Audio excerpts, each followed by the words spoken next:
What's going on, guys? How you feeling today? What's going on? What's going on? Hey, what's Hello. up?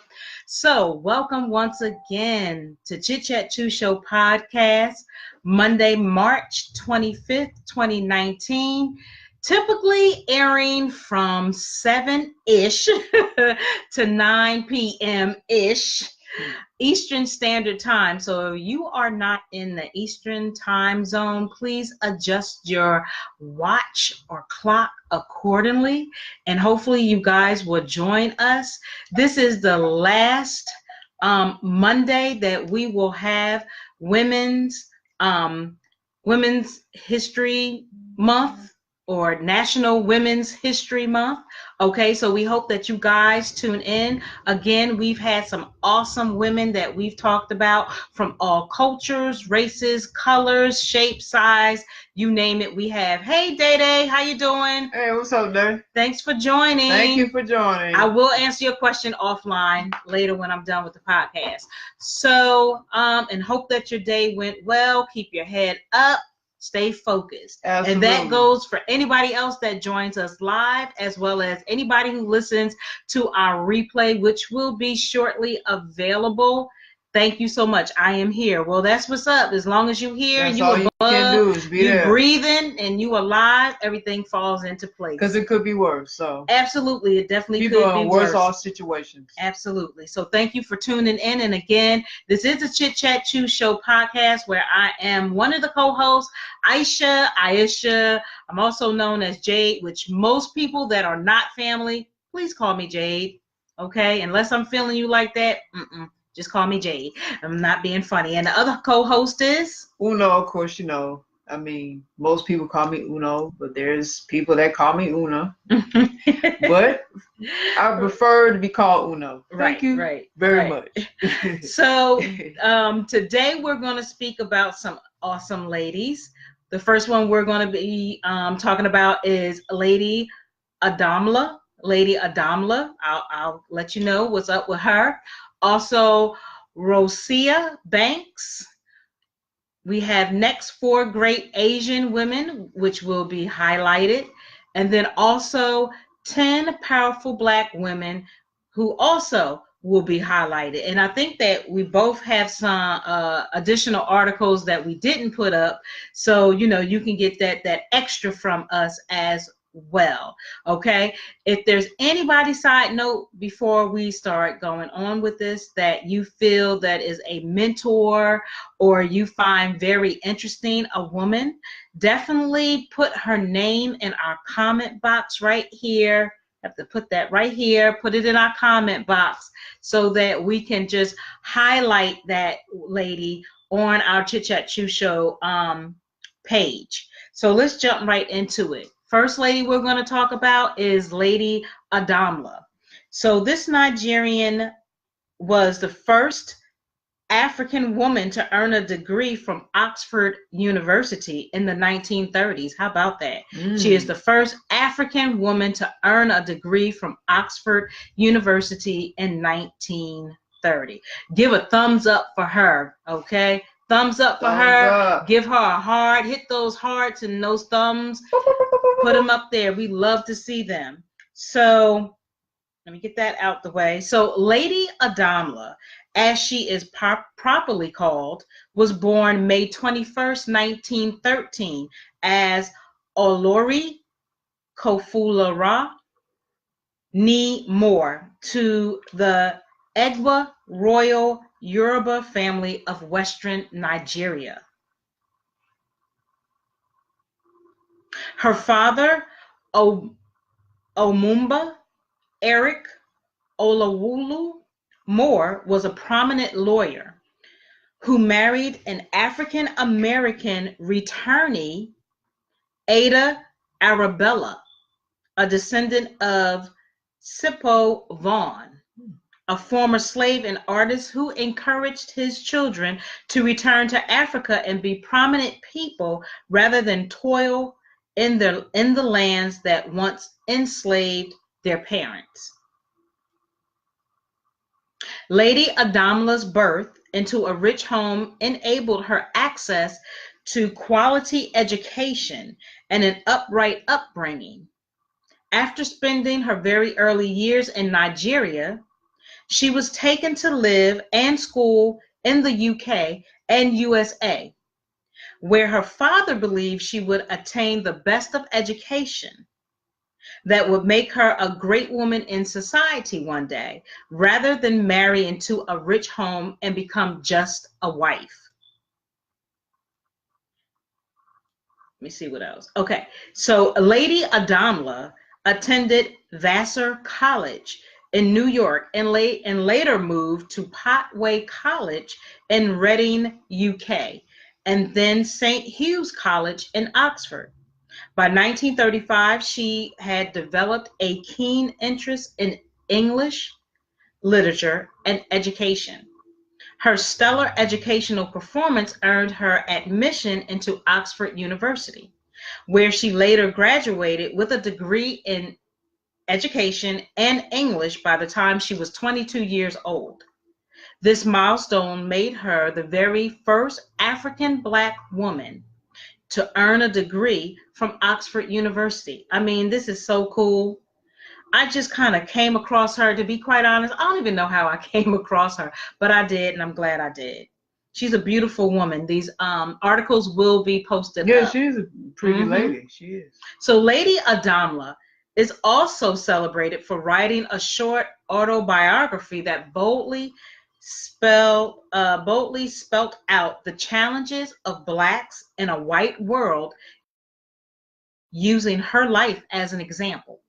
The 21-page paper challenged British about Africans that needed to change for the benefit of the next generations of blacks who would find themselves in a Western environment. She wrote the paper while a student at Oxford University. She wrote the paper while she was a student, at Oxford University. So while at Oxford University, she became very close friends with the British historian Dame Marjorie Freda Perham, who is known to be part of the pioneers of African studies in the UK. Soon after graduating from Oxford in 1935, Lady Ademola moved back to Nigeria, where she was immediately offered a teaching position at Queen's College in Lagos, which she accepted. In 1935, with her father's approval and satisfaction in the direction of her career, Lady Ademola married Omumba Sir Adetokunbo Ademola, who became the Chief Justice of the Supreme Court of Nigeria from 1958 to 1972, and the first Chancellor of the University of Benin. So Omumba Sir was a prince and son of Oba Sir Ladapo Ademola II, a lake of the Egba clan. I mean, the royalty goes deep. Do you hear me? Like, this is royalty in its finest. To the core. To the core, exactly. So after her husband became a knight, Lady Ademola and her family moved to Warri due to her husband's posting. While in Warri, she took a teaching job at Warri College, where she joined the literary scene and grew it, encouraging more women to read and write. She later moved to Baghdad with her family and was elected as the president of the National Council of Women Society in 1958, where she fought for women's rights and representation in Nigeria. Despite her hands being full with raising 5 kids, teaching and leading the Women's Council, Lady Ademola still had the time to do several other things. She helped establish 2 girls' schools, New Era Girls Secondary and Girls Secondary Modern Schools, both in Lagos, for more girls to make it to school. She was also appointed the secretary of the Western Region Scholarship Board and the director of the Board of Trustees of the United Banks for Africa. In her free time, Lady Ademola spent her time writing books for children, which she later published to encourage reading in the country. For her contribution to Nigeria, Lady Ademola was awarded the membership of the Order of the British Empire by Queen Elizabeth in 1959 and was also awarded membership of the Order of the Federal Republic in Nigeria. She transitioned on May 15th, 2002 at the age of 88. Wow. I mean, that is so awesome. I'm telling you, Wow.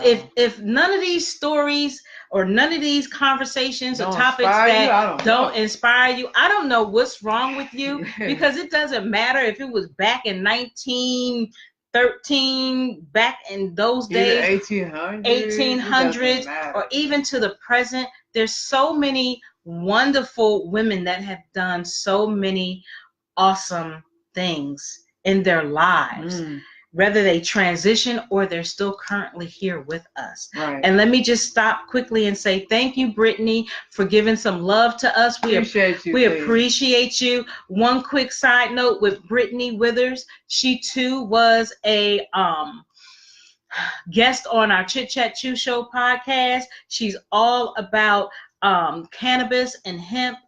We had the great fortune, which we haven't yet, but I'm going to do my best to find it tonight so that we can post it.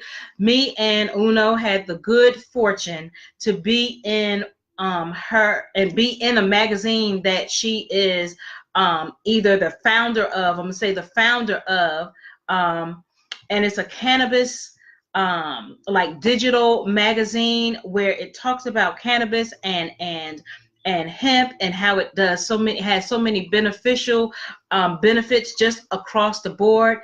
We were in the February 2019 digital issue. Thank you, the issue. So it talks about us personally as well as how we came about with our business and, you know, just pretty much like what we're moving forward doing. It all really came together. It really all came together. And thank you, Brittany, so much for even thinking about us to want to have us in the issue. Thank you so much. We will get that article out for you guys. Please check it out. Please do. Subscribe. Okay, definitely subscribe because it's an awesome. What she's doing. Okay? Absolutely support and subscribe. So thank you again. So back to this lady. She is very phenomenal. Oh my gosh, like she is the bomb. Yeah, she is definitely thebomb.com. She is thebomb.com. You have pretty eyes. Lady Ademola, she is the bomb. Wow, that was a side joke. Inside joke. Inside joke. Don't mind us. So yes, she I mean, to know despite whatever she went through back then, being a woman of color and just, you know, being even back then, the mentality that they had of, you know, the whole black and white issue, but she still was able to press forward and move on. You know, even she married into royalty and all of this and had 5 kids and she did this, that, and the third, but she still seemed like she was a humble person to make sure that people still got what they needed. She was a big advocate of, you know, English and literacy and learning and education and learning how to read, write, and all of those others. And helping others, which is everybody can't do that. It's an A+. A++++. Right. Everybody can't do that. Everybody is not a humanitarian. That's true. So my much respect to her. Much peace and blessings be upon her. I have my hat, so good job. Lady and right. I mean, that is so awesome.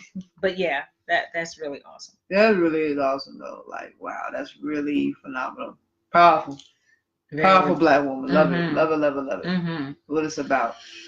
Women Making a statement. Making a statement, being As supportive, always. as always, right? Coming together, even if it's a agree to disagree, coming together in a mutual or coming together in a balance where at the end of the day it's outside of yourself because you're looking to help other individuals succeed or grow as well. Absolutely, absolutely. Okay, well, that concludes the first topic.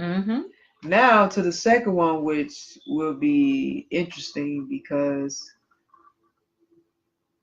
we discussed Native American on our show. We did. I believe, yes, we did. We discussed it on our show, and we said something along the lines of, the color boundaries. You have lighter complexion, you have lighter people who are Native American. You also have dark or brown, well, copper colored people who are Native American.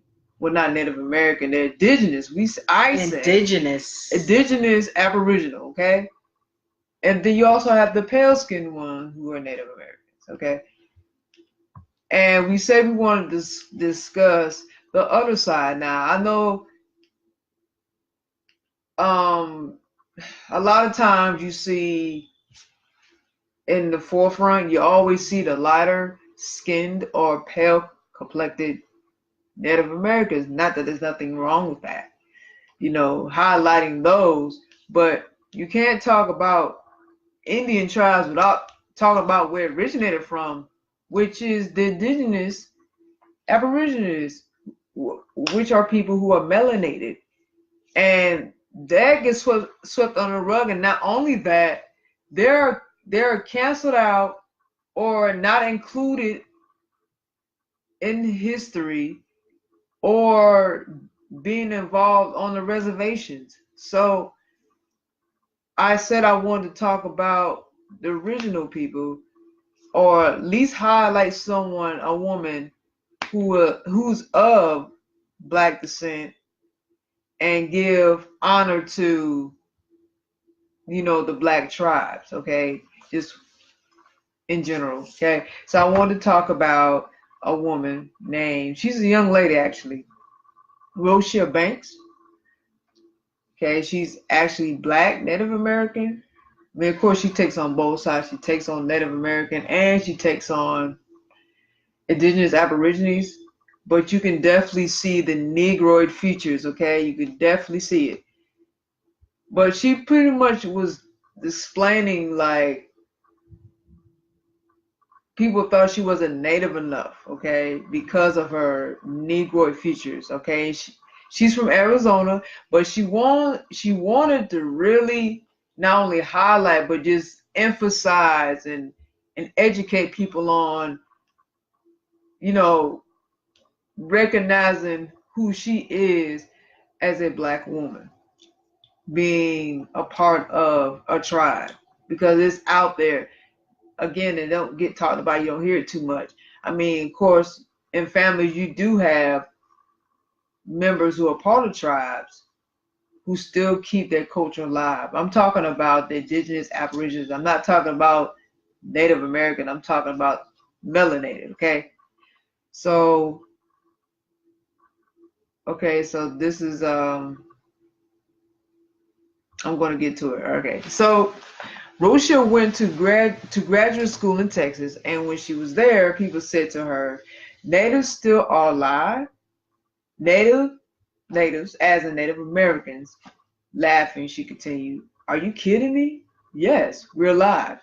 Banks, who is from Arizona, is undeniably a modern American woman. She is also Native American, and you can definitely see the copper-colored skin tone of hers, okay? And although until the Dakota Access Pipeline protest, Native Americans as a modern people rarely grace the national headlines or broke into the modern American psyche, many to lead lives on and off reservations. Banks grew up primarily on a reservation. She's very fortunate. She's culturally Hopi, which is a tribe, Hopi, and registered in a tribe. Because they do have the five tribes, the five Native American tribes that are established in the U.S. territory. Just a different one than her adopted family. So she's culturally Hopi. She's registered in the tribe. She just in a different one. Reason why she's an adopted family. She's an adopted family, so she is in a different one. But although she was entirely brought up in Hopi culture, even on a reservation, there were times where she was treated as if she didn't belong.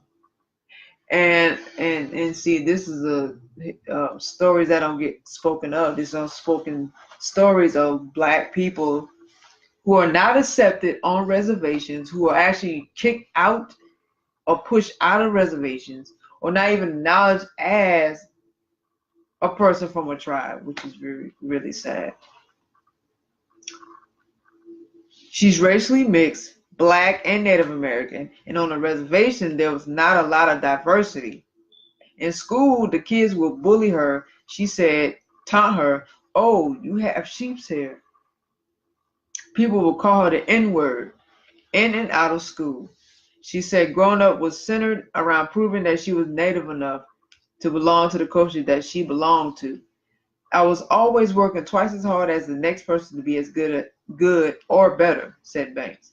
She got good grades. She learned the language quicker than her siblings, knew her history, the ceremonies, in order to prove that I am worthy. I am Hopi. And you talk about Hopi, that's the original Hopi, okay? Mm-hmm. And even darker. Yes. I belong, okay? She says she's belong. Just because I might be racially identifiable as Black, hey, I'm your sister. I'm included too. At home, she was especially close to her mom and grandfather, but no one in Banks' immediate family was Black either, and sometimes family members would crack stereotypical jokes about her liking watermelon or fried chicken. She said there were so many subtle and not so subtle messages in popular culture, school history books, and at home that said being Black was just not as good. America sure painted that way. Mm. In our high school, there were a couple younger girls who were also Black and Native American, and she said they became inseparable because they understood what living that reality meant. Yes, I mean being Black, when you get around your own, you of course you're gonna become inseparable because y'all going through the same struggle. You're gonna be drawn to them. So I can definitely understand that. And I'm sure they was isolated as being the very small um, uh, circle of actual indigenous aborigines. We had all suffered some sort of racial discrimination on our Native American side that we're able to say, "Oh, that happened to me too," she said. Like the teasing, the bantering, the hair, the scrubbing your skin raw because you want it to be lighter. After high school, Banks got a scholarship to college, and with confident Black female professors, role models, mentors, friends, and a lot of studying, her negative sense of the identity started to change. The fact that there are Black Native Americans is not unusual. Historian Arika L. Coleman said the two groups have mixed since the beginning of modern America, which is true. Native Americans and indigenous Aborigines have mixed, but really, I mean, it's really been a mixture all through history, whether that's indigenous Aborigines and Kemetic people, whether that's indigenous Aborigines and Asian people, indigenous Aborigines, the Latin diaspora. I mean, and this is where all this comes from, okay? It's been mixing since the beginning of time, which is very true. The racism within Native communities is intense, Coleman said, because again, the portrayal that, well, the image that you have of a Native American is you don't think darker skin or copper color. This is how the powers that be got this program in people's minds that this is how it's supposed to be in this sort of way, in this sort of fashion. And through colonization and enslaving of original people and not wanting to acknowledge who the real people are, this is what happens. So when their history is wiped out of the indigenous aborigines, of course, with all the lighter skin and to the pale skin, over time, that's what people are gonna believe. That's it. That's what they're gonna believe. That's it. There is no darker people. There's no such thing. So when they see a native, an indigenous aborigines person, yeah, people throw stones at that. People judge. People cast. I mean, they cast on you. That's just. Mm-hmm. I mean, that's true. That's just the reality. It's that's really real rap. it's messed up. It is. And we know. Well, we know. Some people know that. We know they. I'm gonna have to be real. We know these Native Americans now, and these imposters, because there's also imposters. There's Europeans impostoring as Native American, but either way, we know they're not the real thing. You're not the real thing. We know who the true indigenous aborigines, in other words, we know who the true Indian tribes are, okay? Well, and this is why it's so important for us. It's so important that we gotta recognize who we are. Even through families, they always spoke about what tribe they're from, or I'm part of this tribe. You never hear about from Africa, or they're part of some African tribe, okay?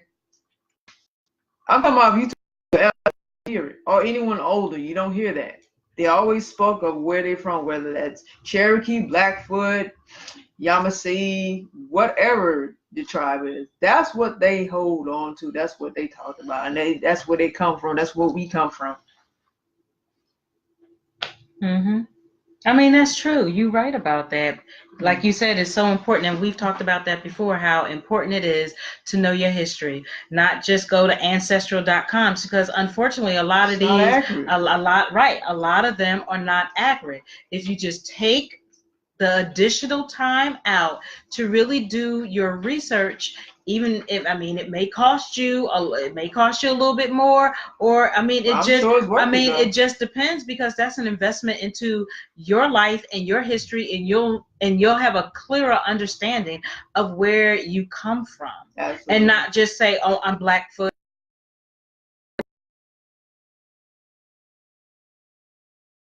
You really will be able, right, the documentation, be like, this is who I am, and then embrace it. Absolutely. Embrace it. And the good, bad, or indifferent, embrace it. There's always going to be opposition. There's always going to be backlash. But you can't let that deter you, because that's who you are, Chardonnay, it's where you come from. So, yeah, like you said, Jade, embrace it. So, to this article, she was saying, this article saying in the United States, she said the idea was blacks are tainted. And she was, Miss Coleman was talking about this, okay? Where are we at? I just missed it. Okay. Their blood, their biology is tainted, and so do you want to be tainted? Do you? So I did discuss this too, because it is mentioned with all this confusion that has to do with how white colonizers, I said colonization, define race as a hard and set thing, how they define racial hierarchies, and what she describes as the myth of racial purity. So again, putting these images out here of what people think it should be, and through time people start to believe it, and that's what they're gonna think it is. They think that's the truth, and reality is not. So we have to be very careful. A person could be guilty of being black by just one drop of black blood, or simply by associating. When Native tribes were given land by the U.S. government starting in the 1800s, Coleman said they were told, if you're going to mix and mingle with these people and bring them into your tribe, that means that you are no longer Indian. You are black and you have no right to these lands. Jim Crow era laws didn't help Osage sentiments either. Today, an open conversation among Native Americans about racism is still touchy, if not taboo. To see yourself as a participant in the colonism that you say you hate is a problem, Coleman explained. especially if you're an ongoing victim of institutionalized discrimination like Native Americans. And amongst African Americans, saying you're part Native can be problematic, I have to agree with on that. African American and you're Native, yeah, that is problematic. Because now you're lost. You lost your identity. You don't know who you are. How are you African American and you Native? Doesn't make sense. It's triple whammy right there. I'm not gonna get into the reason why. It's a whole nother show. We might have to do something like that. Maybe it just depends. But that's a whole nother conversation. African American and Native American. That's a lot. Okay? That's a lot because I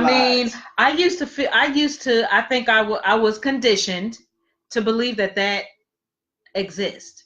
Now everybody can think what they want to think, but I was conditioned to think like you're African American and you're Native American, right? Yeah. But becoming wiser, or more knowledgeable and conscious, yeah, that is very problematic. Very.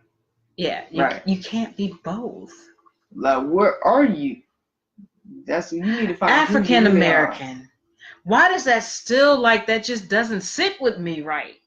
Just saying the word African American, I have pet peeves. If you really want to know the breakdown of these words that put us in boxes, go get the book Color of Law. You will get a clear and full understanding of the. Do you have that? I'm getting it. I'm purchasing. I need to purchase that. The Color of Law breaks down everything. From the labels of your identities that the Europeans place in order to keep everyone not only confused but in bondage, meaning mental slavery. But specifically for sure, blacks, to not allow them to know who they really are and become who they truly are. Bottom line. So it's a lot of layers in that book. And yeah, it's definitely a system going on that's institutionalized to make money off of everyone. So definitely pick up that book, Color of Law, because I'm going to purchase it. Believe that. I got to get that one for myself. So African American, I said, and Native American is problematic. That's what the article said. Even though there's a long history of African Americans of Native descent, the interpretation is that, so do you want to be black? So you think you're better than everybody else? Said Coleman, who is also Black and Native descent.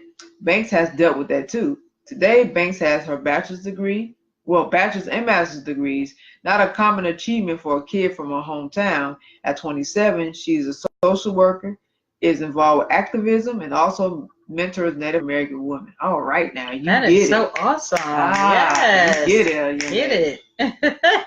She has become confident in who she is, but not too long ago, her mom's biological son told her, "You got to choose. Either you want to be black or you want to be Native. Well, you definitely can't be black, because that's even in the Color of Law. That's a label. There's no such thing as black. But I know it's a habit. People so used to saying it, because I say it. I'm being real. I say it. Jay said it. A lot of us black folks say it. It's just a thing we say, but really we shouldn't be saying it, because it's not. It doesn't exist. It's not a word. We're not crayons. Okay, we're actual physical beings that has an identity for real. Okay. Frustrated, Banks continued, I definitely don't have to choose. I'm definitely both. And if you can't get down with that, then that's your problem. I definitely respect that. No, that's right. Today, the two are not on speaking terms, which is unfortunate, and that's okay, because everybody's not going to agree with what you do, and everybody's not going to be on the same path as you. So some people just got to cut loose, man. If it ain't meant for them to be around, it just ain't meant for them to be around.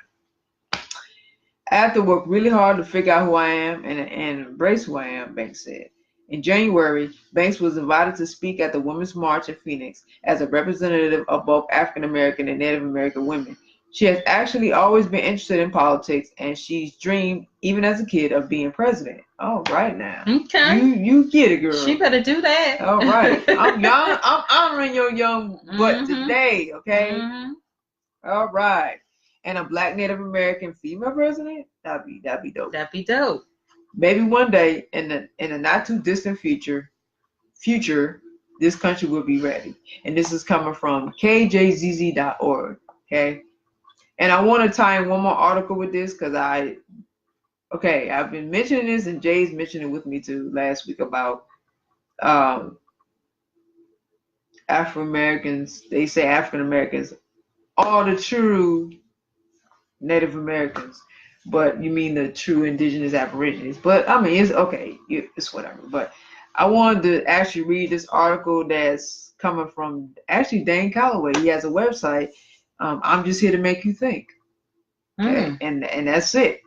He doesn't force anything. He's not gonna say, well, you need to do this or this need to be that. He's just gonna put it out there, and you can draw your own conclusion and you research.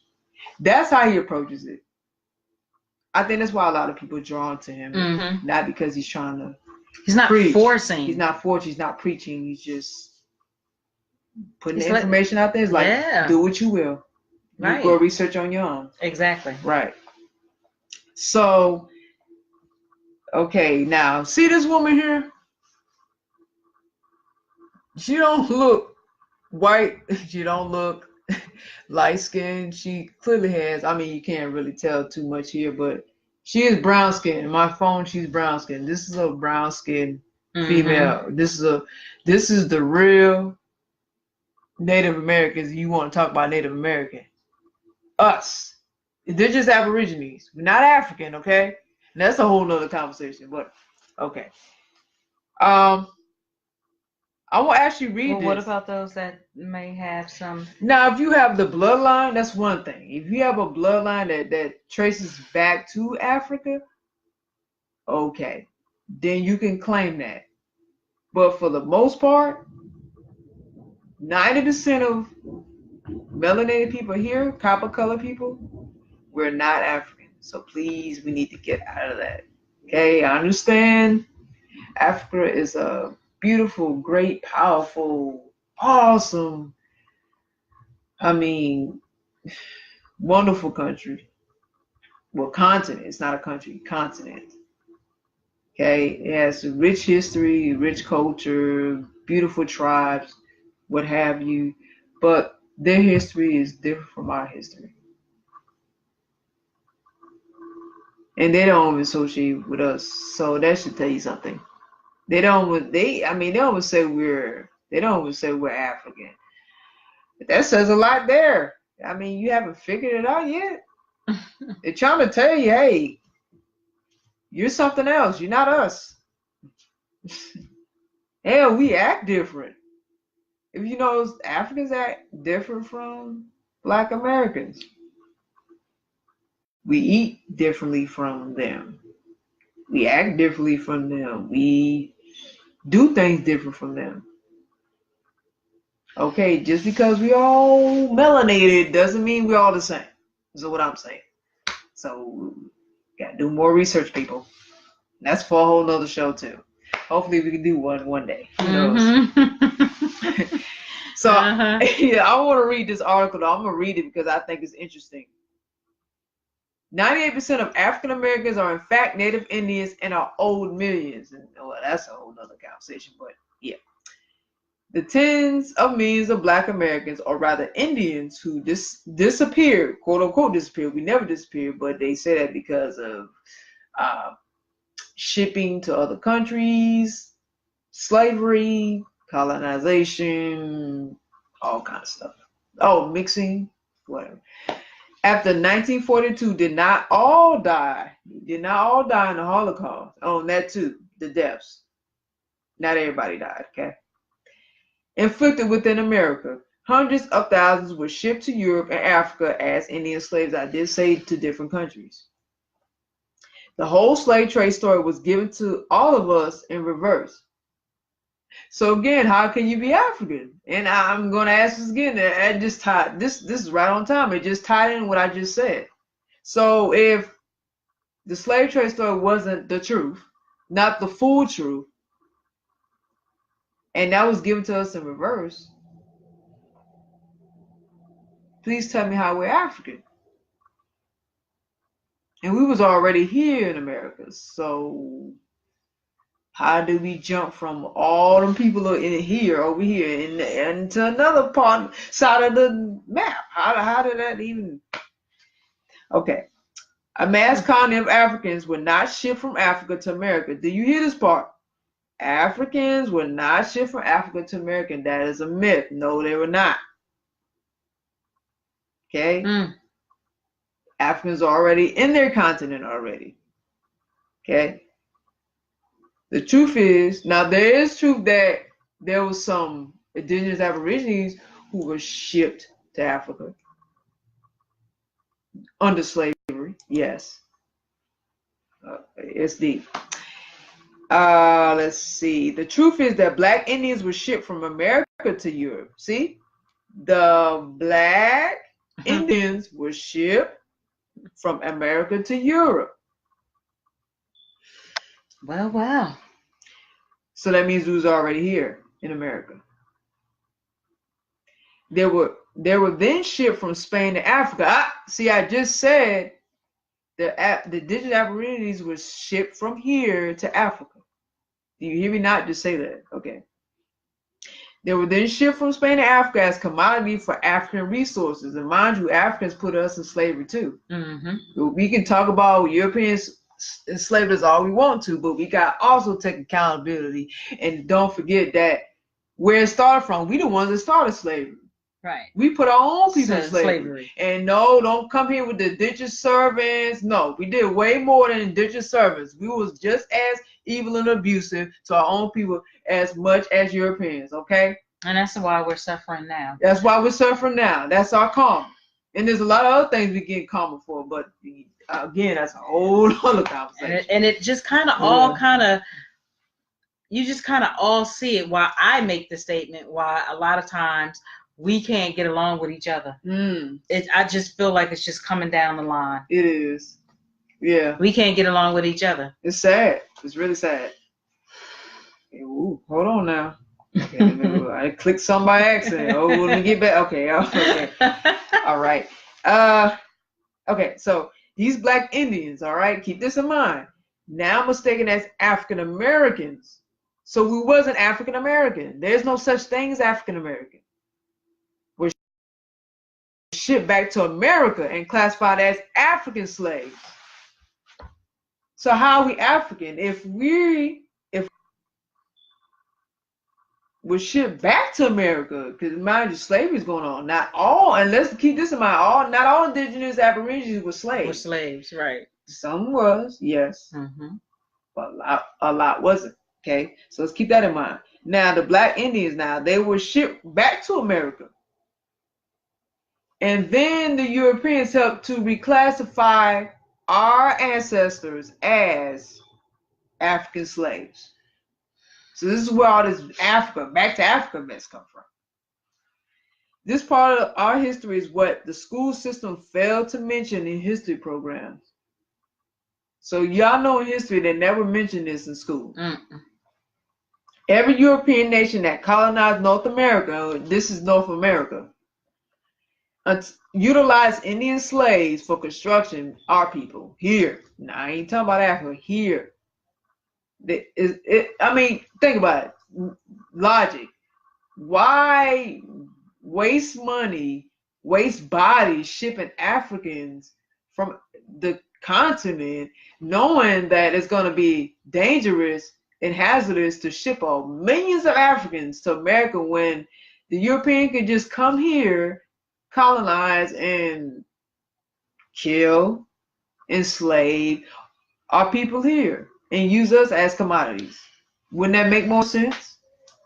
Because think about it, if they try to ship all the millions of Africans here, you lost all bodies, you lose money, way too much money. So that wouldn't even make sense.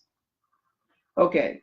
All right, so Europeans utilized indigenous aborigines for construction, plantations, and mining on the North American continent, but more frequently in their outposts in the Caribbean and in the metropolis of Europe. All historians note that nowhere is there more authentic documentation than in South Carolina, and that's a big place for Native tribes anyway. Also known as the original English colony of Carolina. Established in 1670, it is estimated that between 1650 and 1730, at least 50,000 Indians, and likely more due to transactions hidden to avoid paying government tariffs and taxes, were exported by the English alone to their Caribbean outposts.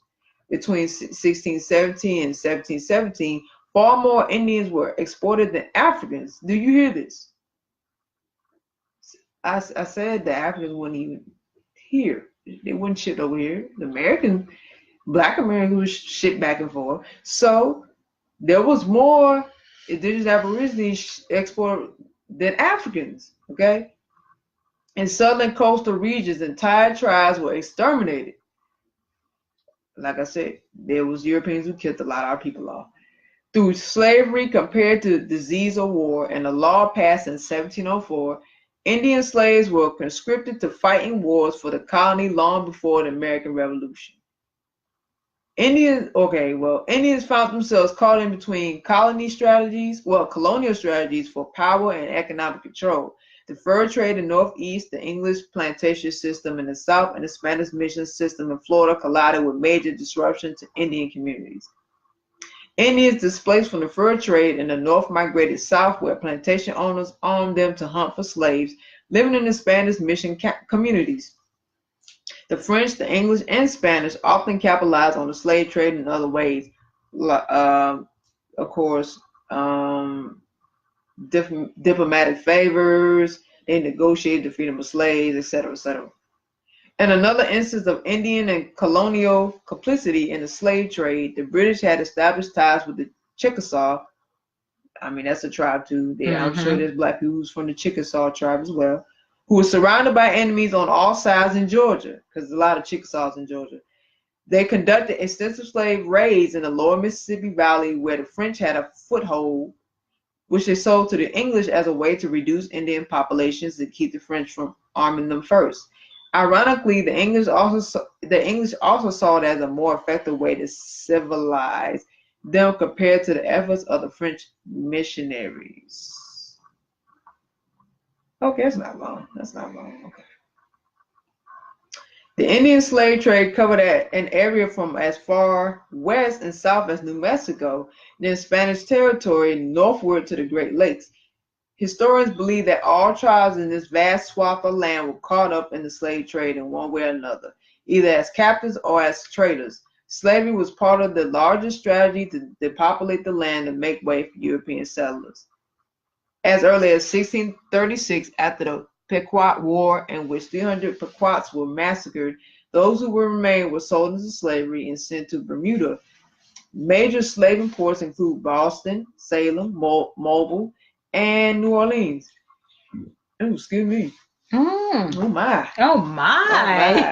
Came up from the pit. From the pit. All right. From the pit. No, go ahead. From those ports, Indians were shipped to Barbados by the English, Martinique and Guadeloupe by the French, and the Antilles by the Dutch. Indian slaves were also sent to the Bahamas as the breaking grounds, where they might have transported back to New York to New York or Antigua.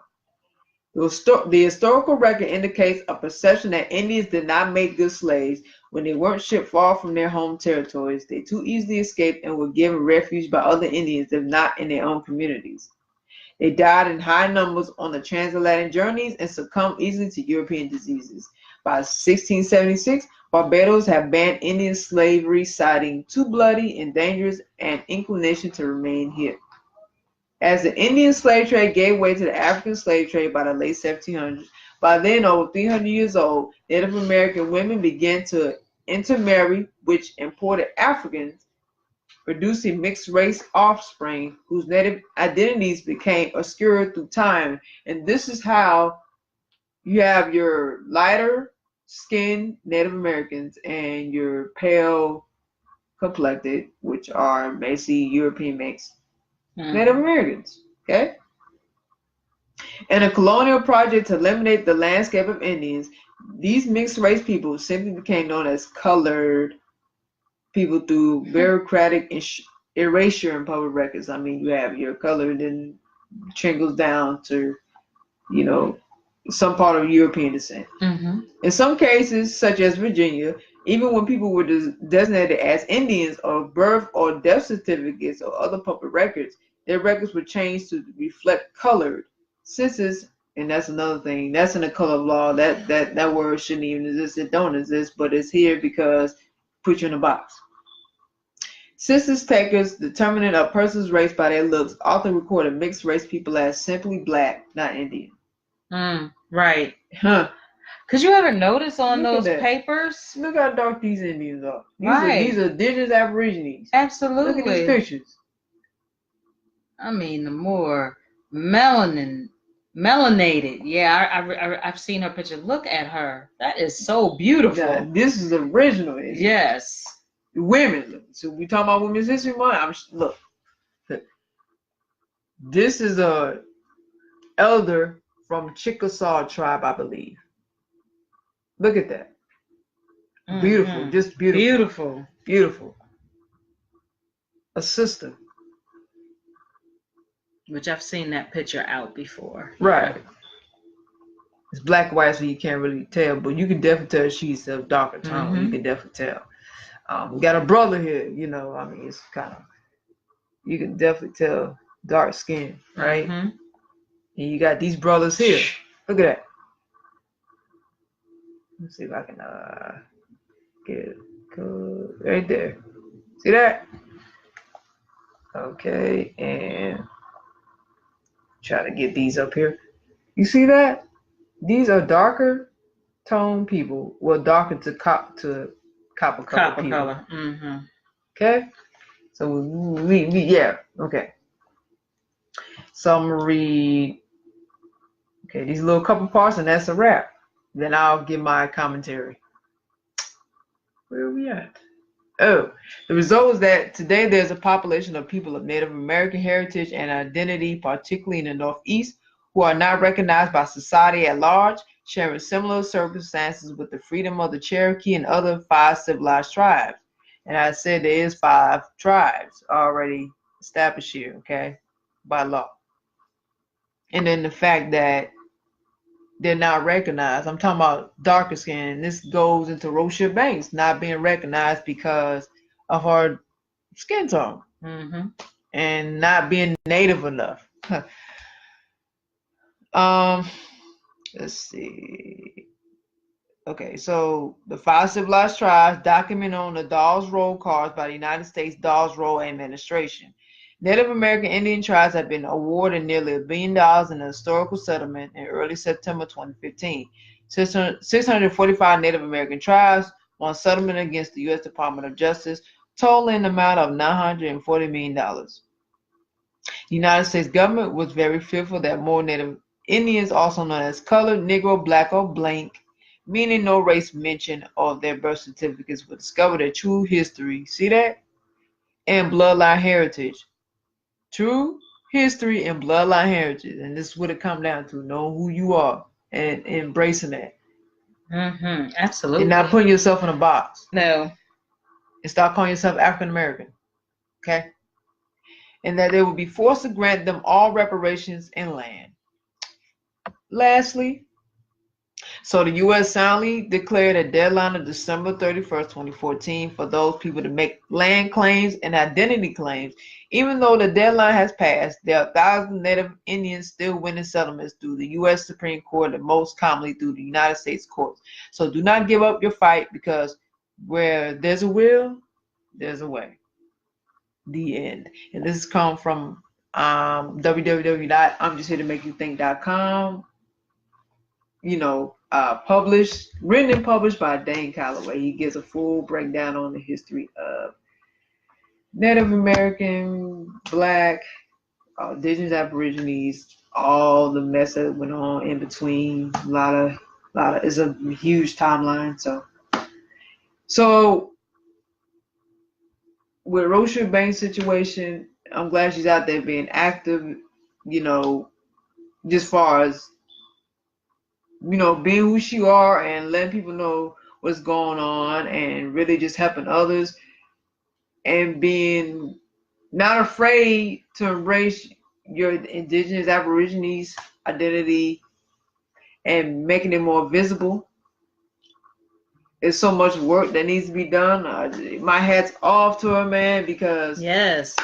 our darker skinned people has to be recognized in these reservations, on these reservations. Not only that, just visibility to the world. We need to be heard because this is important. We are the tribes too. They ain't just pale skin and light skin. Nothing against you, but hey, absolutely, you can't include one and not include the other. Now right. You gotta be fair. But I know it's not fair. I know it's for a reason. It's okay. I know that we're not part of that because we're not them. I totally get it. We're not them. You're right. We're not. We're not y'all. You're right. So I wanted to highlight her because I feel like she's very powerful. I feel like it's important. And she's definitely making a statement, and she's representing to me for Women's History Month. And I just think she's really doing an awesome job of advocating for true true Native Americans. Absolutely. I love it. I love it. I love history. I love the research that we have done independently, collectively, because we need to know ourselves. That's just something that you need to do. That's your God-given right, that you should know what tribe you've come from. And again, like you said, me being a light-skinned person, I totally get what you're saying. It's not just pale or light skin. We have beautiful shades of black and brown individuals, indigenous people, and you should know who you are for real, and not just be like, I'm Cherokee. How do you know you Cherokee? How do you know you Blackfoot? How do you know you have Irish in you? As Black Irish. I know there's a lot of people say it too. I got some Irish. I'm Irish. And I, I'm Puerto Rican, or I have Spanish. How do you know? How do you know? Do you have that in black and white? You should do the research. Or at least have family members that can prove that you're a part of that. That can prove that. And, right. Right. So yes, that's another goal. That's another on the bucket list that I want to do, because, I used to know a lot of history, and unfortunately, a lot of that history from my family, the elders have passed away, or, like my mom, she, because of her dementia, she doesn't remember a lot. And so the bits and the pieces that I do have, I'm certainly going to research more. I have a small booklet on my dad's side where it speaks about the two tribes. I can't remember offhand, but I have that. I took that from my mom because I wanted to have that for myself. So it's here, and I'm going to go back and I'm going to research, because there's just a wealth of information that you should know. And if you have, your own children or whatever, you should they should know, because it's important. And there's going to be some stories about your family that you're going to be uncomfortable with. It's going to piss you off. It's going to make you angry. You're going to feel some kind of way. It's going to make you feel good and all that. But you need to know that the generations after us need to know who they are, because in this life we've seen it a lot where you find someone, he or she look good, and you want to hook up with them and all that, and there's a strong possibility that y'all related. So you got to be careful.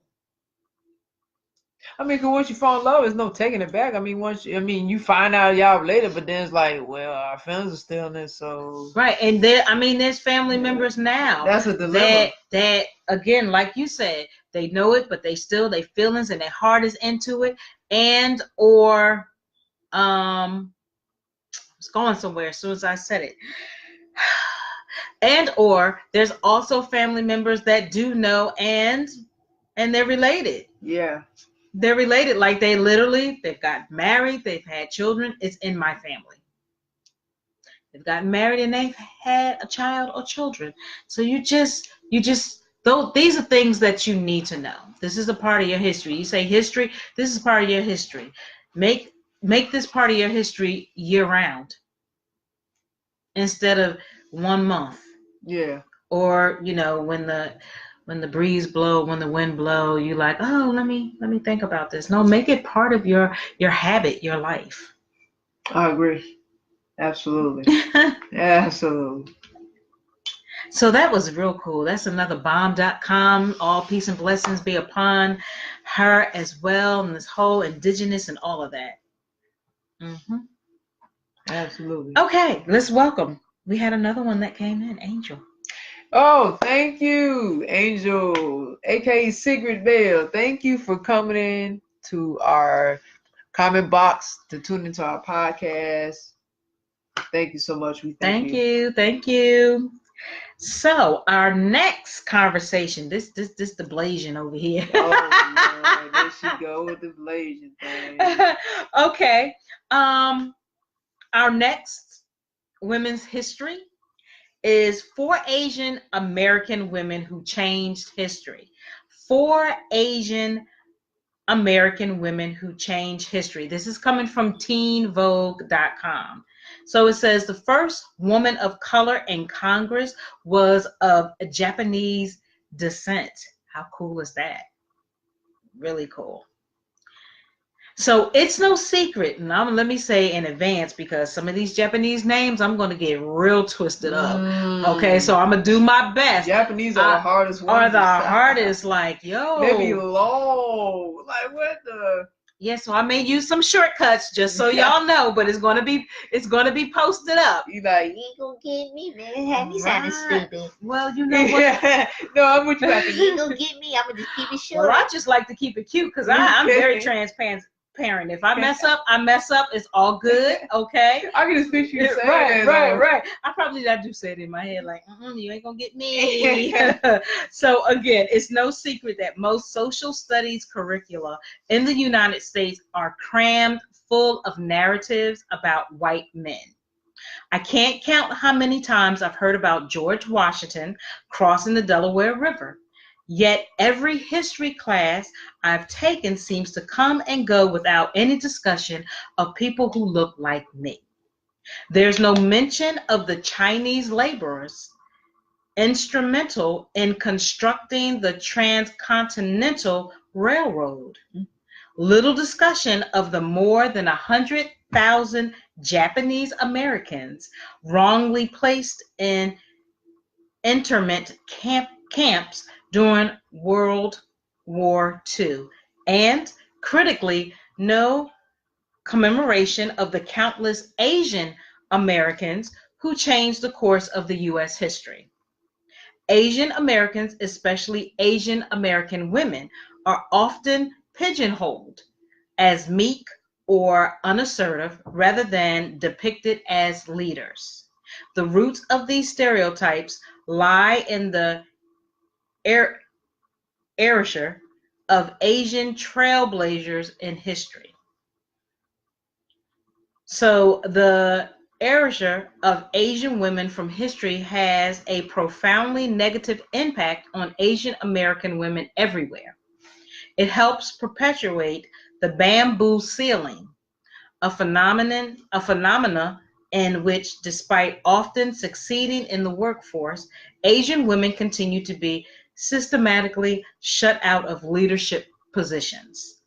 Today, of all groups divided by race and gender, they are the least likely to become executives. Despite the 2018 midterms that saw a historic number of Asian women and women of color in general elected to Congress, there are only 11 Asian women in the legislature, comprising just 2% of its body. Whew, wow. I'm telling you, women, boy, they try to keep us barefoot and pregnant, don't they? Right. Woo, honey! Shows you how much they think. Right. So, representation matters, not just in Hollywood, but in our curricula and cultural consciousness. These women's stories matter.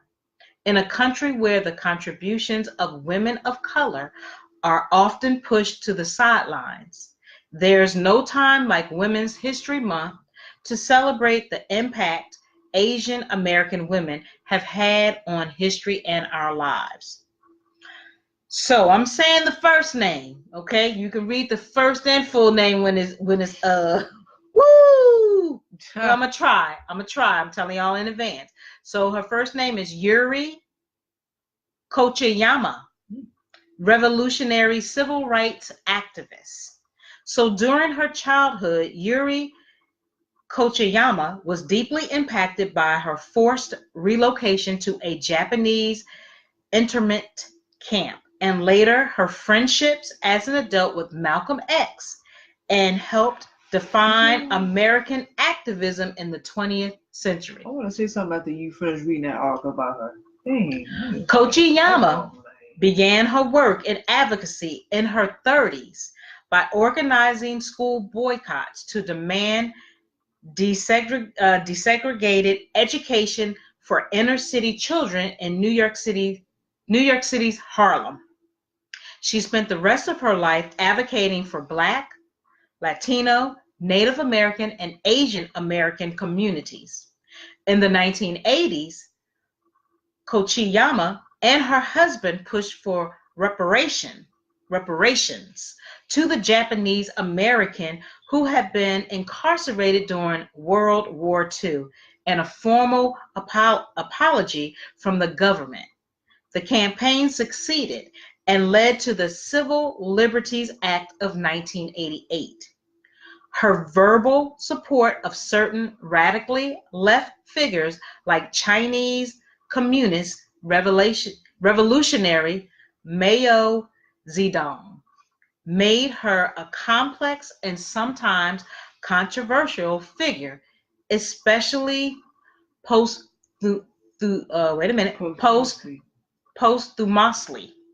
posthumously, something close to that.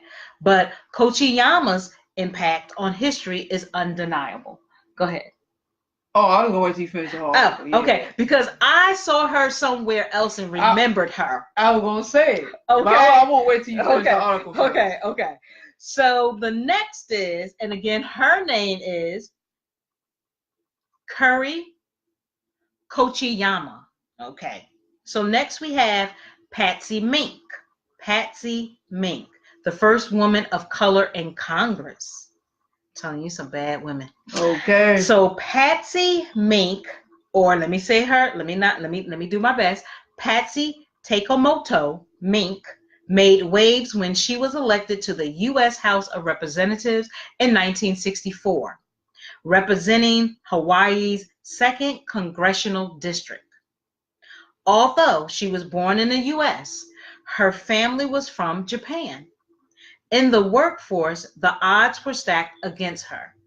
Law firms refused to hire her, telling her that women should stay to care for their children. That's that stay at home, get pregnant, barefoot and pregnant thing. They think all woman can do is that. That's it. That's all we can do is be barefoot, and we can just have lots of babies for y'all. Right.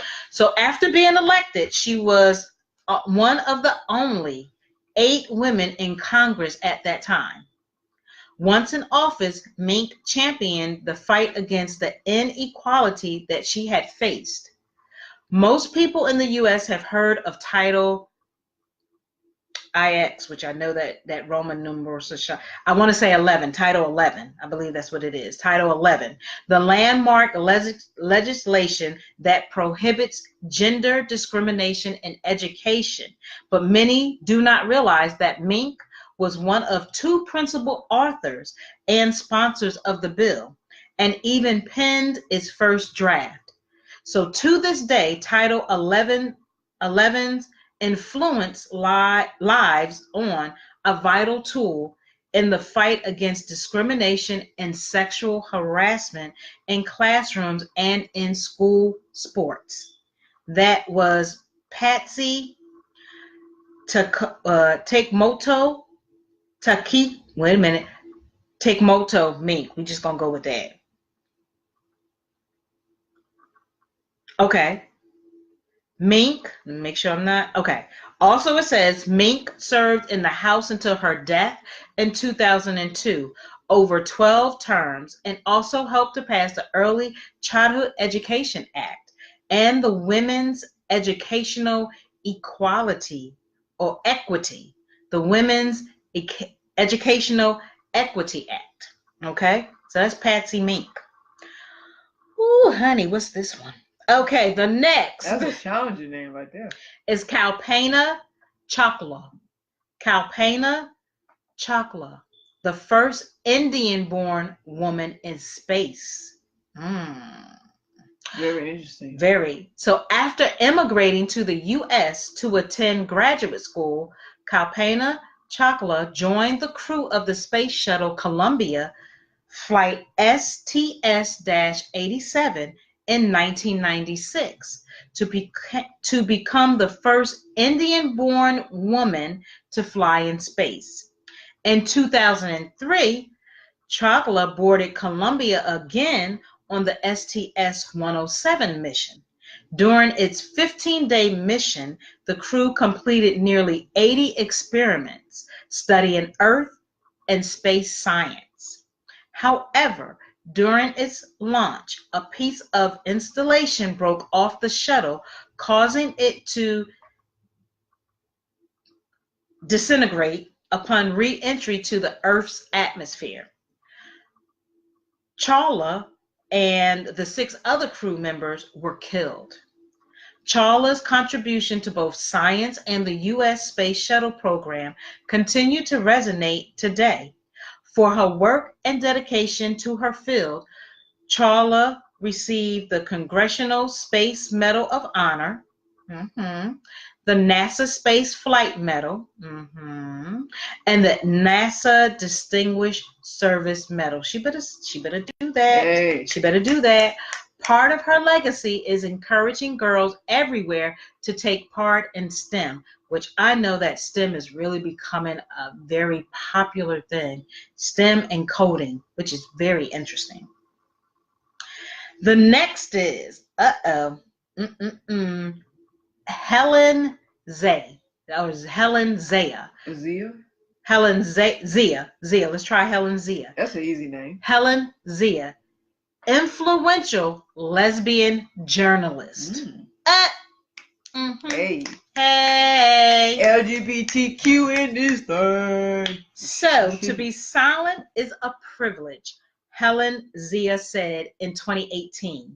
Through her articles, essays, and books, Zaya has spent her life refusing to be silenced. She's written unapologetically about a wide range of subjects, including her own experience as a second-generation immigrant, advocacy for the LGBTQ plus youth, and sexual assault on college campuses. During her tenure as the associate editor of Metropolitan Detroit's magazine, Zaya's investigation of date rape at the University of Michigan led to mass protests and an overhaul of campus policies. In 1982, the highly publicized, racially charged murder of Chinese draftman Vincent Chin spurred Asian Americans to take action. Zaya played a crucial role in pursuing justice against the crimes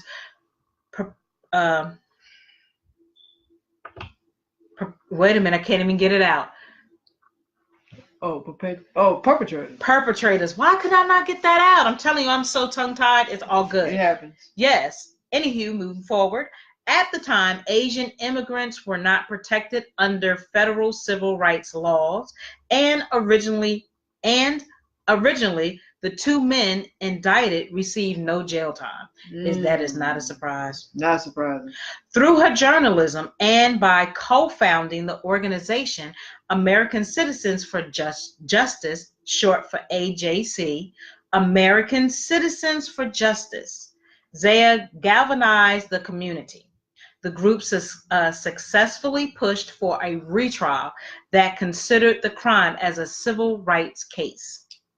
A lesbian woman of color, Zaya served as an expert witness in Hollingsworth versus Perry, the Supreme case that would permit same-sex marriage in her home state of California. Her marriage to Leah Shingmura marked one of the first legal same-sex marriages in the state's history. Well, hoorah for her. All right, that's what's up. Zaya is also an author whose most recent book, which is called Last Boat Out of Shanghai, details the true story of Chinese immigrants during the Communist Revolution. Revolution. So, Awesome. hoorah for That's her! really dope. Like Helen Zaya, like that is so awesome. But to Yuri though. Yeah, Yuri Yakamura. So me and Jay, this is like last year because I was looking at a lot of Malcolm X documentaries and commentary and Kochiyama and real life footage of things that happened during the time when Malcolm X was alive and even after he was dead. But Yuri Kochiyama was definitely a part of Malcolm X's movement. She was one of the key figures in his movement who stuck by his side when he was ostracized and casted out from the NOI. And on top of that, being targeted by the CIA, FBI, all at the same time. And this is during the J. Edgar Hoover, reign. So I saw her in a couple of the, commentaries and clips of just her accounts of her experience with Malcolm, and also the things that went on behind scenes or what he was going through, and even when he got shot. And yeah, she's definitely still active to this day. So yeah, that definitely rung a bell. I'm like, wait a minute, because that's why I didn't mean to interrupt Jay. No, it's fine. But the light bulb went off in my head. Like, hey, she looks familiar. Well, she sounds familiar, and then but she definitely was like, she was bomb, like you said, bomb.com. Like, yeah, she definitely was active in the social realm, and she did a lot. Little people know. She really did. So I'm gonna show y'all two little small pictures. I know it's in black and white. So one is of Yuri Kochiyama, which is she should be, well, I think, okay, so both have the glasses on, right?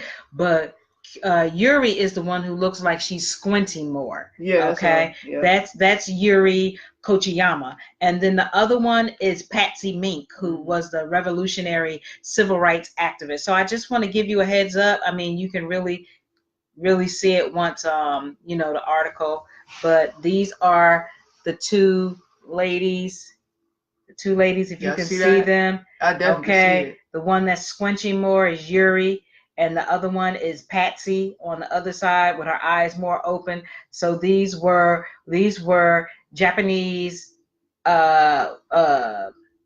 women who were women of color of Japanese descent. So it's just so awesome. Yeah, they did such a great job. Excellent. Making a statement for Women's History Month. Excellent. I love it. Really awesome. Love history. Oh my goodness. Me too. Talk about history all damn day. I never get tired of it. Me either. That's why making it rain and going to the club. Not that nothing's wrong with it. Come on, man. But I'm just saying, have to enrich your life, man. Incorporate things. Love enrich it. That's all I'm saying. Is what she's saying. Enrich your life. Yeah. But add some more flavor to that. It's all go in pack. But I love to talk about stuff like this with Jade, though. I mean, history, just so much that I love to talk about. I just love to talk to her about everything anyway. So I mean, but definitely when it comes to history and knowledge, and so I mean the deep stuff, like she loves looking it up. I love looking it up. She loves reading it. I love reading it. she researched, I researched. Like, yeah, we are truly the hashtag researchers. yeah, Mm-hmm. we're made for each other. Yeah, about that. Okay. All right. So, We wait, do do you have have something no. I'm before we gonna get into that? no. You got, I want you to read that, and I'm gonna close it out with this. all right. Now, the last and final topic is I have 10 powerful black women who will be highlighted tonight for Women's History Month. Mm-hmm. Whoop, Woo, whoop, whoop, woo. whoop. All right, all right, all Whoop, right. whoop. Snap, snap, snap. Snap, snap. Okay, so here we go. This comes from thoughtco.com. So THOUGHTCO.com. 10 of the most important black women in U.S. history. The first one is Marian Anderson. She transitioned in 1993 and she was born in 1897. She is considered one of the most important singers of the 20th century, known for an impressive 3-octave vocal range. She performed widely in the U.S. and Europe, beginning in the 1920s. In 1936, she was invited to perform at the White House for President Franklin Roosevelt and First Lady Eleanor Roosevelt, the first African American so honored. 3 years later, after the Daughters of the American Revolution refused to allow Anderson to sing at a Washington, D.C. gathering, the Roosevelts invited her to perform on the steps of the Lincoln Memorial. Anderson continued to sing professionally until the 1960s when she became involved in politics and civil rights issues. Among her many honors, Anderson received the Presidential Medal of Freedom in 1963 and a Grammy Lifetime Achievement Award in 1991. She must sound familiar to you. Yes, Reaction. because she's either, if she's not from Georgia, she's from Philly. That's it's why one of the two because it resonates with me. Must like be I've Philly. heard. Okay. Must be. Okay. It must be then. It's here or Philly. Yeah, it's probably what it is. Number 2, Mary McLeod Bethune. Born 1875, transition 1955. She was an African American educator and civil rights leader, best known for her work co-founding the Bethune-Cookman University in Florida. Born into a sharecropping family in South Carolina, the young Bethune had a zest for learning from her earliest days. After stints teaching in Georgia, she and her husband moved to Florida and eventually settled in Jacksonville.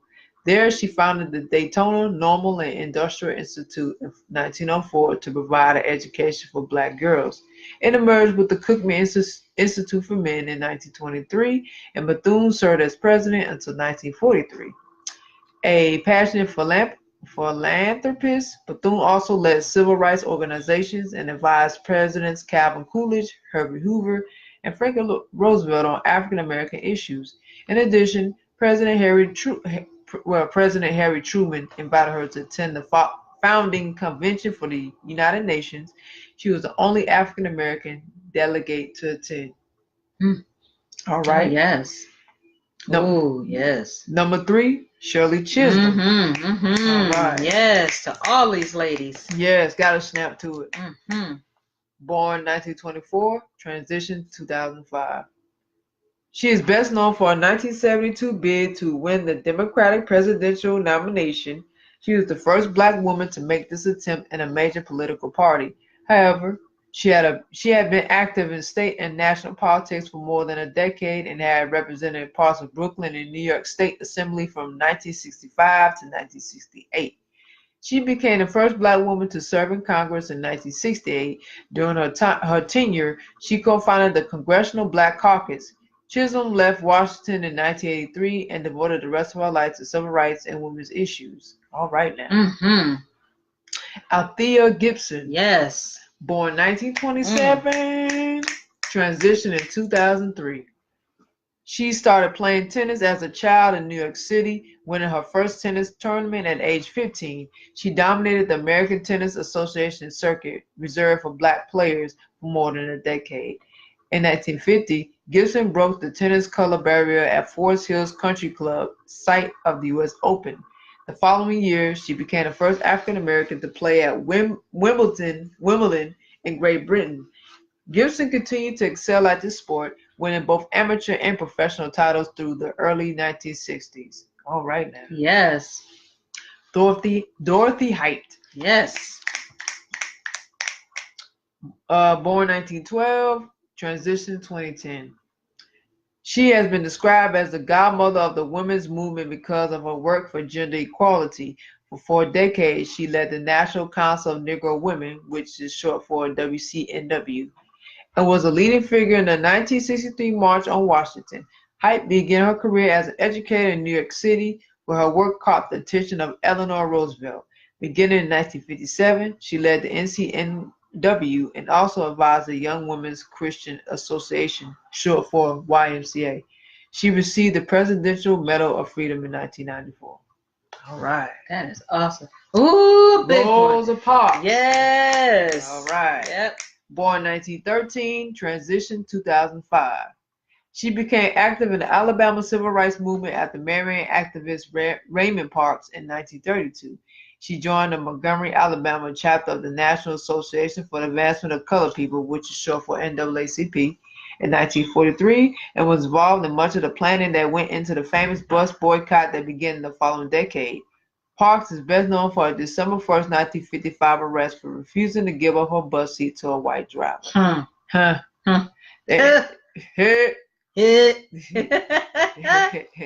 Inside joke with it. That incident sparked the 381-day Montgomery bus boycott, which eventually desegregated the city's public transit.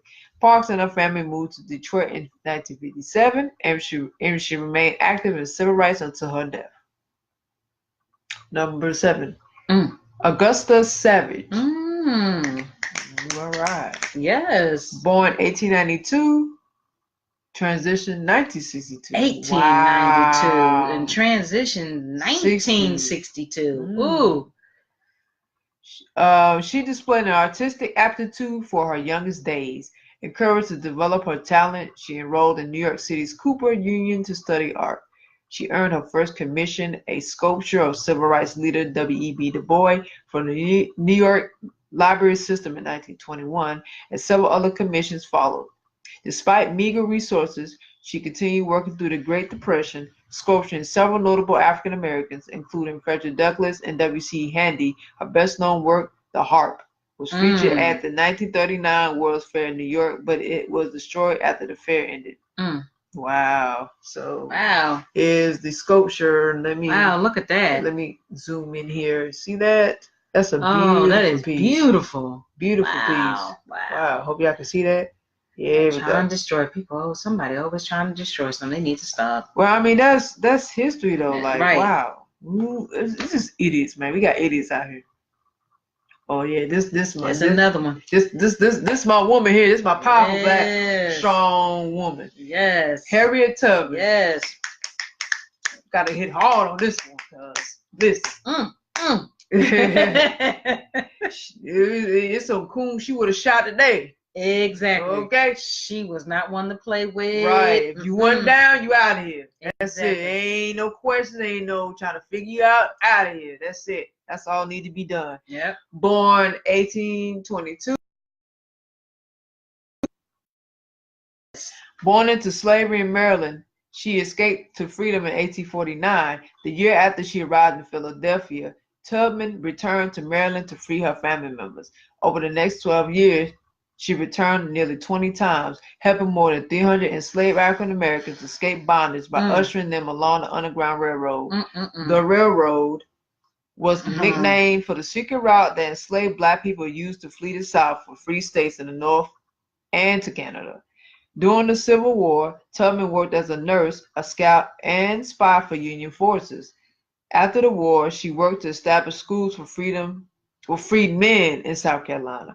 In her later years, Tubman also became involved in women's rights causes. All right. Number 9. Wow. Look at the year. What? Yes, ma'am. Wow. Yes, ma'am. Phyllis Whitley. Ooh. Yes. Wow.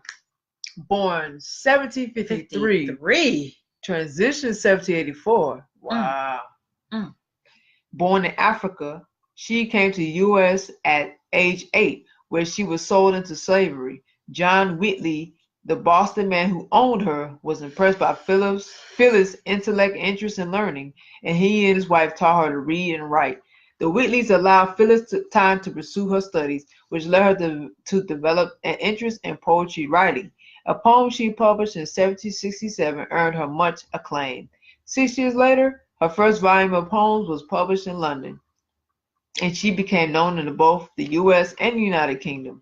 The Revolutionary War disrupted Wheatley's writing. However, she was not widely published after it ended. Ah, that sucks. That sucks. But I hope her poetry is kept alive. I want to research into that because I would love to have some kind of copy of her poetry pieces, just because I mean it's timeless. I mean, and having that Black history, man, just from 1850. Wow. What? 1850. 1753. Can you imagine? So centuries. Yes. Lastly, our last one here, Charlotte Ray. For Charlotte. All right. Born 1850, transition 1911. Ooh, okay. She has the distinction of being the first African-American woman lawyer in the United States and the first woman admitted to the bar in the District of Columbia. Her father, active in New York City's African-American community, made sure his young daughter was well educated. She received a law degree from Howard University in 1872 and was admitted to the Washington, D.C. bar shortly afterward. Both her race and gender proved to be obstacles in her professional career, and she eventually became a teacher in New York City instead. I mean, how more awesome can you get with that? Seriously. That's so powerful, man. Love it. How more awesome can you get with that? Can't get no more awesome than that, man. That's for me, like, I've been just feeling different ways. I'm going through my cycle of what I'm going through, just in life and these challenges and things have been hitting me.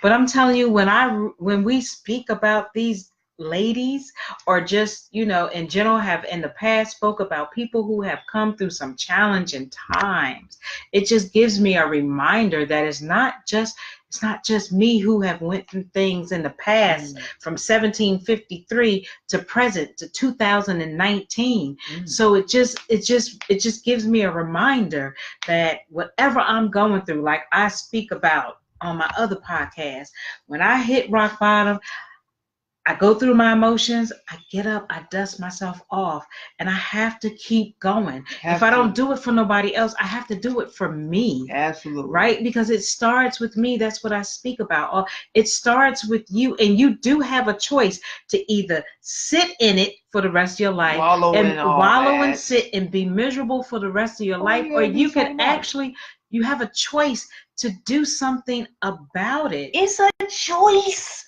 Facts. So it's your choice.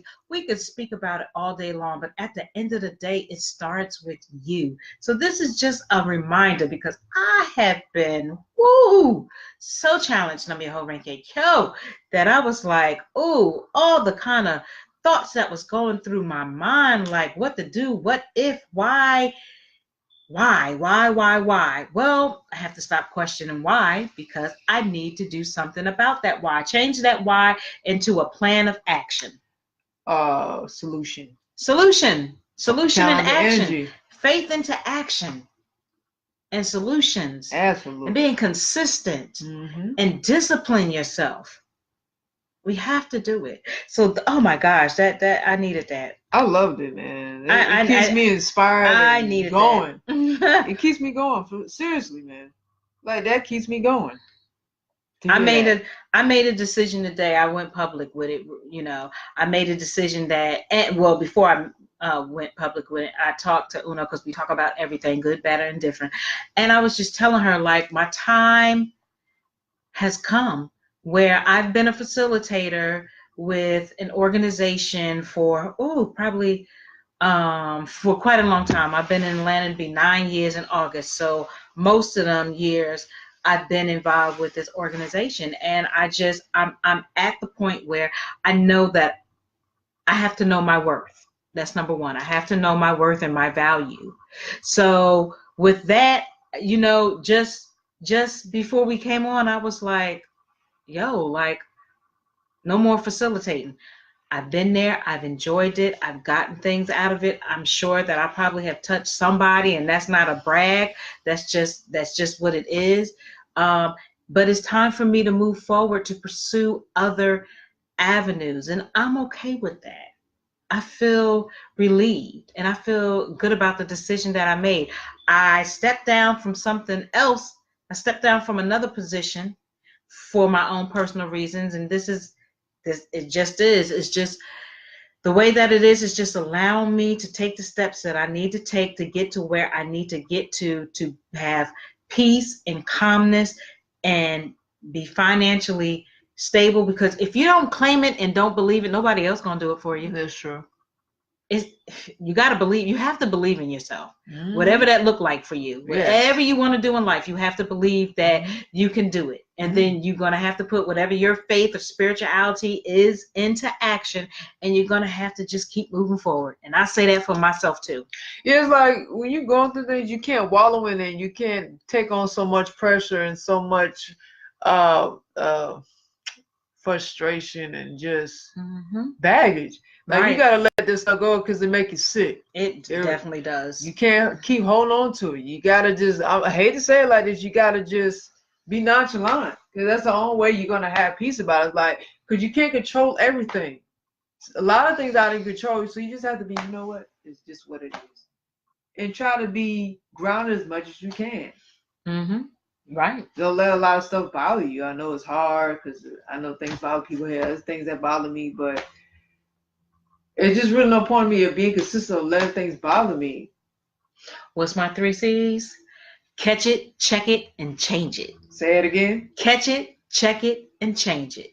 That's my 3 new C's. I mean, because if you're gonna sit and wallow, you might well just do something about it. If you're gonna keep being consistent of just having so much pressure on yourself, like, that's not solving anything. Definitely not. I mean, go through the emotions. I'm not saying don't, but I'm just saying, okay, now what?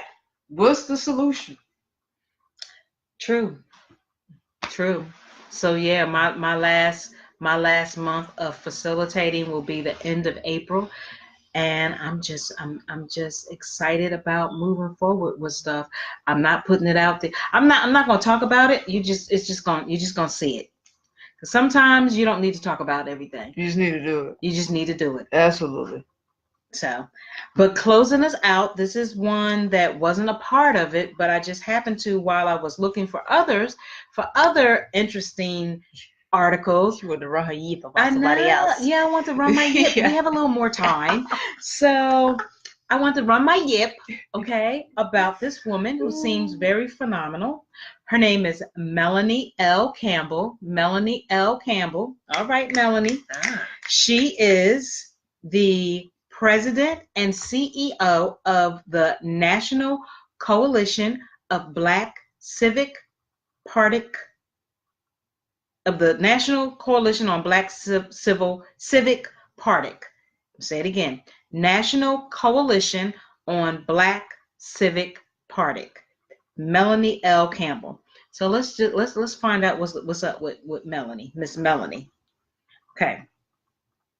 So known for her unique ability to build powerful coalitions that bring diverse people together for the common good, Melanie L. Campbell, President and CEO of the National Coalition on Black Civic Participation, and convener of the Black Women's Roundtable Public Policy Network, has fought for civil, youth, and women's rights for over 20 years.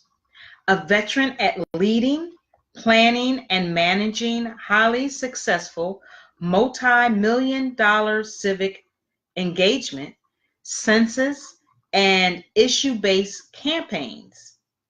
Campbell is recognized as one of the hardest working leaders in the social justice movement.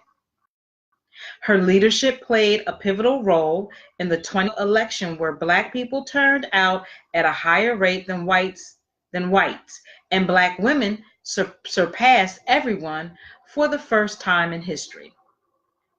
In her role as con- convener, convener of Black Women's Roundtable, Campbell brings together coalitions of women from diverse races, ethnicity, and backgrounds to advocate for policies to advance women.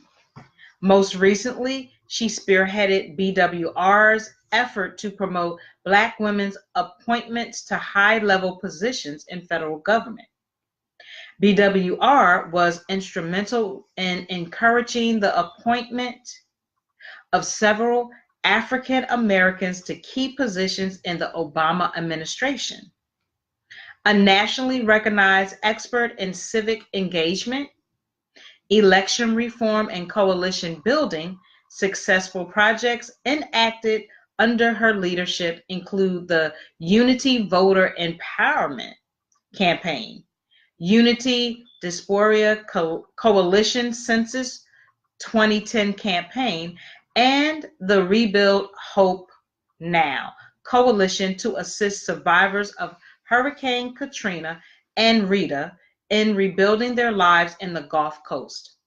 One of her most rewarding accomplishments at the National Coalition has been creating an innovative youth-focused leadership development program, Black Youth Vote, which stands short for BYV, for which she received the Congressional Black Caucus Foundation's Emerging Leaders Legacy Award.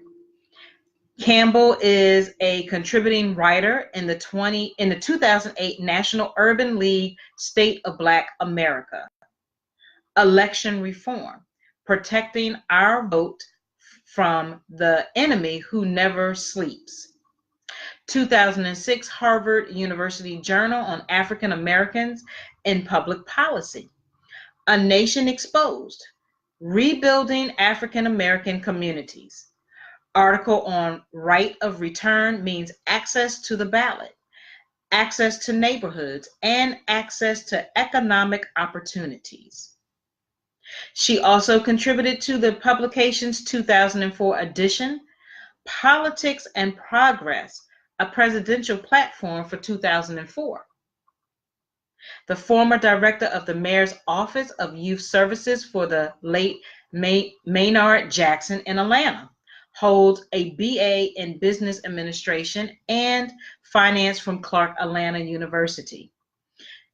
She is certified in Executive Nonprofit Management by the Georgetown University Public Policy Institute Executive Program and was a resident fellow at the John F. Kennedy School of Government Institute of Politics at Harvard University in 2003. She better work it. Campbell is a member of the inaugural class of the Progressive Women's Voices at the Women's Media Center in New York, and the Noble African American Women Technology Caucus and Communications Workers of America's Speed Matters Coalition. Campbell has been featured in radio, TV, and print interviews on a bevy of media, including Black Enterprise Magazine, C-SPAN, The Bev Smith Show on AURN, CNN, The Washington Post, Gannett News, and Washington Watch with Roland Martin in 2000. With Roland Martin, excuse me. So in 2000, she was recognized as one of Washington, D.C.'s top 40 under 40 emerging leaders. She received Outstanding Leadership and Women of Power Awards for Delta Sigma Theta Sorority and Incorporated Kappa Alpha Phi Fraternity, National Urban League, Women in the NAACP, SCLC, Women National, also, let me slow it down. So the National Urban League, Women in the NAACP, the SCLC Women, the National Voting Rights Museum and Institute, State Farm Insurance, and 100 Black Men of Washington, D.C. The Mims, Florida native is an active member of Delta Sigma. Also, Delta Sigma Theta Sorority Social Action Commission, the Northern Virginia and Greater Washington Urban Leagues, National Council of Negro Women, NAACP, and National Association of Female Executives, and many other civic and community-based organizations. So I just applaud her in general, whether I tend to agree with certain things or not. I applaud her for all of her endeavors that she's been a part of, many endeavors that she has helped along the way. Like I give her much respect. Yeah, I mean, I give her much respect. I gotta hats off. I love it, man. Yeah, it's just totally awesome. And this is coming from ncbcp.org. So it has a lot of other different information that's in here. Yeah, she's doing a lot of she's doing a lot. Like, ooh, honey. I love it though. I mean, but absolutely having your hands in everything, just being involved and making a difference all at the same time. All at the same time. Hey, that's perfect timing for Women's History Month. So yes, I'm glad you honored her. I love it. Yes. So we are done. Okay. It was totally awesome. Yes. Again, if you have anyone that you would like to celebrate for Women's History Month now and moving forward, because women's history, we women, we don't stop. We keep going, like so many other awarenesses and things as well. Then certainly leave it in our comment box. You can say the name. We can look it up, or if you have the article, you can post it on Chit Chat Chew Show, LLC, which I'll kind of quickly go into the Facebook. So please join us on our Facebook page, Chit Chat Chew Show, LLC. Again, that's Chit Chat Chew Show, LLC on our Facebook page. We also have a Facebook group, which is Chit Chat Chew Show Podcast Group. Chit Chat Chew Show Podcast Group is our Facebook group. You heard some stuff about LGBT. We have a Lotus Monk. You just look up Lotus Monk. We're the only ones that's Lotus Monk. Can't miss it. Can't miss it. If you're part of the community or if you're an ally, please like that page as well. We have also, as far as Facebook, we have a Be Authentic, which is a Be Authentic and Boss Swag. So first, Be Authentic, just the letter B, and then Authentic, AUTHENTIC. That is our apparel line that we're getting together. Also, Boss Swag, which is BAWSE. Then SWAGE. It's all one word. Boss Swag. BAWSESWAG. That's another line. It's a male and female line. Boss Swag is the female line. Be Authentic is the male line, or masculine identified. Also, another shameless plug is my podcast that I do by myself, which is Aisha Speaks Jade. Please like that page, Aisha Speaks Jade. I speak about everything that's motivational, inspirational, whether you're working for corporate America or, if you have your own small business or business entrepreneur. Also speak about mental health and mental awareness, whether you are diagnosed or not. All of that comes under the whole package of your not only your mind, body, heart, and spirit, but just your overall well-being. So definitely, I come as I am. I'm not a sugarcoat. I'm not. It just is. I have good days. I have bad days, like so many of us. So I'm sure quite a few people can relate. Absolutely. So that's for Facebook. So you can LinkedIn. We're on LinkedIn. Chit Chat Chew Show. is on LinkedIn. Connect with us on LinkedIn, please. Yes, as well as Aisha Speaks Jade is on LinkedIn as well. Connect with Aisha Speaks Jade. Support. So our Instagram is Chit Chat Chew Show Podcast. Follow us there. Also, leave a comment if if you want. We have a Twitter, which is at @CCCS_podcast. Once again, at @CCCS_podcast. Follow us on Twitter. Make sure you retweet about our show, what we got going on with it. We have a YouTube as well. Okay, so Chit Chat Chew Show Podcast. Subscribe to the channel. Also, make sure you hit the bell for notifications so you can get updates about our show. Like, comment, share. Comments, negative feedback, positive feedback, all feedback is good feedback to me. We appreciate it. Thank you in advance. Oh, there is a Aisha Speaks Jade podcast, YouTube. My bad. Subscribe. There's a Aisha Speaks Jade YouTube channel. So hit the thumbnail and hit that notification bell. Absolutely. And that covers everything. Always remember your self-care. I say it all the time. Always remember your self-care, your self-love, your self-respect. Know your worth and your value. Like always, Nike say, just do it. Do it. Do it. Do it. Know your value and your worth. You have to take care of you. Yes, you. You live. You replays. Take care of yourself. And you. You gonna love me. So take care of yourself, guys. Please do yourself that great favor. Take care of yourself. I can never say it enough. Thank you. We appreciate you so much. Thank you. And with that, I say, Ashe, Namaste, and peace and blessings be upon you all. Okay? Absolutely. Ashe. Ashe. Peace out. Have a great night, everyone. Be good.